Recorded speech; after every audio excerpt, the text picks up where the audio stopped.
সবাইকে জয় যিশু, praise the Lord. হেরোদের রাজা রাজা হেরোদ একটা জায়গায় বলে যে আমি রাজা, কিন্তু আমার ওপরে আবার কোন রাজা এলো? হেরোদ, বাইবেলের হেরোদ শুনে বিচলিত হয়ে গেল। বাইবেলে বলে যে আজ দাউদের নগরে এক সন্তান জন্ম নিয়েছে। তখন সে যখন শুনল, বলে রাজা? কোন রাজা? তার মানে হেরোদ প্রস্তুতি ছিল না, বা প্রস্তুতি নিয়েছিল না যে একদিন তার সাম্রাজ্য, একদিন তার কিংডম, একদিন তার সিংহাসন সম্পূর্ণভাবে ভেঙে চুরমার হবে। দেখতে গেলে ফিজিক্যালভাবে, শারীরিকভাবে সেইভাবে ভাঙে চুরমার হয়নি, কিন্তু আত্মিক অবস্থায়, স্পিরিচুয়াল অবস্থায় সে প্রস্তুত ছিল না। যখন সেই তিনটে পণ্ডিত যখন যায়, তখন বলে যে তোমরা তাকে দেখে শুনে এসো, তার কাছে প্রার্থনা করে এসো, এবং আসবার পর তোমরা আমাকে বলো, আমিও যেন তাকে নমন করতে যেন যেতে পারি। তার মানে কি দাদা? এখান থেকে আমাদেরকে কি বুঝতে হবে? আমাদেরকেও বুঝতে হবে আমাদের একটা জীবন দিয়েছে, তারপর যাকে আমি কোনোদিন চিনিনি, যার বিষয় আমি শুনিনি, বা যার বিষয় আমি শুনে যদিও থাকি, যার বিষয় কোনোদিন আমি ভাববারও সময় নেই আমার কাছে, কারণ আমি অনেক ব্যস্ত মানুষ। তার নাম হয়েছে প্রভু যীশু খ্রিস্ট। এই জীবনে হেরোদের রাজা, এই জীবনের মধ্যে সে রাজা ছিল।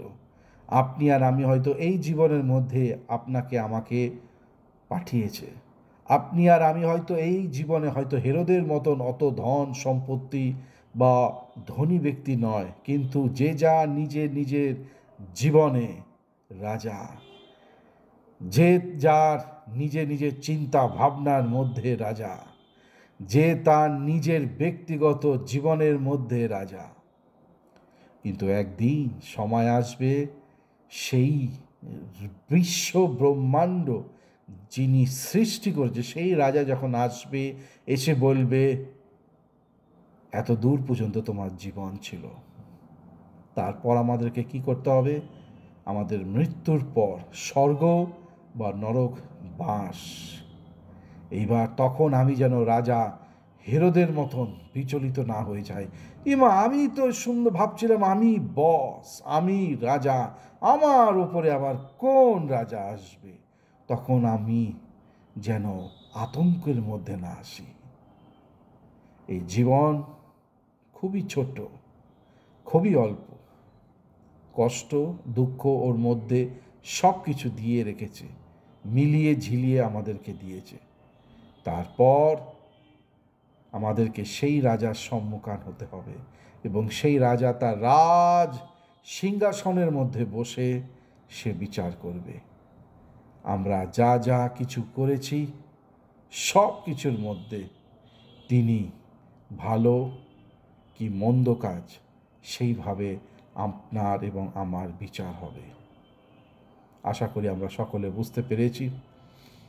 আসুন সকলের জন্য প্রার্থনা করি। প্রভু, আমরা যেন শেষ দিন, হ্যাঁ প্রভু, সেই হেরোদ রাজার মতন আমরা যেন আশ্চর্য না হয়ে পড়ি। প্রস্তুতা দিয়ে আশীর্বাদ করো প্রত্যেকটা আমার ভ্রাতা ও ভগ্নীগণ, যারা যারা দেখছে, যিশুর নামে চাইলাম, আমেন। যারা আপনারা সাবস্ক্রাইব করেননি the truth of the word of God YouTube channel এবং the truth of the word of God Facebook পেজকে অবশ্যই ফলো দেবেন, যেন ঈশ্বরের মধ্যে আপনারা বিনামূল্যে গেঁথে উঠতে পারেন। সকলকে জয় যিশু, প্রেজ দ্য লর্ড।